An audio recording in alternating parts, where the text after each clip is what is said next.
ሃይ ሰላም የዚህን ሱማጀት ፕሪንተር አጠቃቀም ለማየት ከፈለጋችሁ ይህን ቪዲዮ እስከ መጨረሻው እዩት።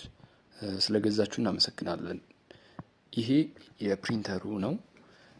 እዚች ጋር ያለችው ባትሪዋ ናት። ስለዚህ እችን ማስገባት መጀመሪያ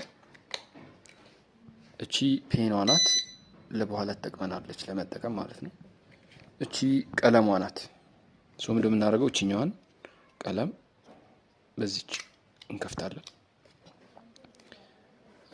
ቀጥታ እቺን አጥፍተን ቢሆን ይመረጣል። ስለዚህ እቺን አጥፍተን እቺኛዋን ቀለም እዚህ ውስጥ እናስገባለን። ልክ እንደዚህ ይወጣልናል ማለት ነው። ልክ እንዲህ ከወጣልን በኋላ እዚች ጋር ያለችውን መዝጊያ እንዘጋለን። ሶ ተዘጋ ማለት ነው።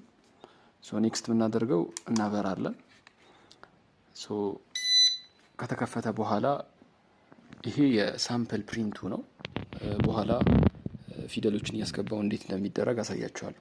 ሶ ይሄን ይመስላል። ሶ እቺኛዋን በተን ነክተን ፕሪንት ሞድ እናስገባዋለን። ጫን ካልን በኋላ ፕሪንቲንግ ይጀምራል። ሶ ድምጽ ያሰማል። አሁን ስነካው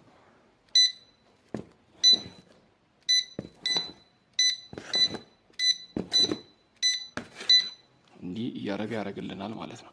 ሶ ኔክስት ማሳየው በአንድ ፊደል አስገብቼ ለማሳየት ልሞክር። ሶ ይሄንን ዲሊት ማድረግ እችላለሁ። አድ አደርግና ቴክስት ላይ ለምሳሌ ኢትዮጵያ ልበለው። ኢትዮጵያ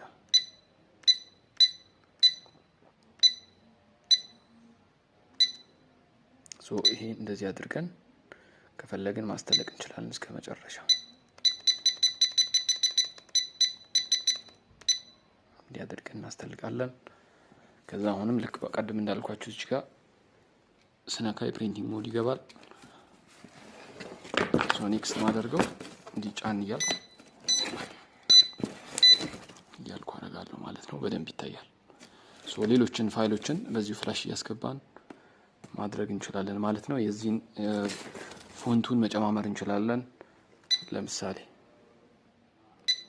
ሴቲንግ ላይ ገብተን ኤዲት አድርገን ይሄን ማስተካከል እንችላለን ማለት ነው። የተለያዩ ኦፕሽኖችም እዚሁ አሉ። ከፈለግን ከኢትዮጵያ ቀጥሎ እዚሁ ላይ መጨመር የምንችላቸው ነገሮች አሉ። ለምሳሌ ቀጣይነት ያላቸው ፊደሎች ሲሆኑ እዚሁ አድ እያደረጉ መቀጠል ይቻላል። ኢትዮጵያ ካልን በኋላ ለምሳሌ አፍሪካ ማለት ከፈለግን አፍሪካ ብለን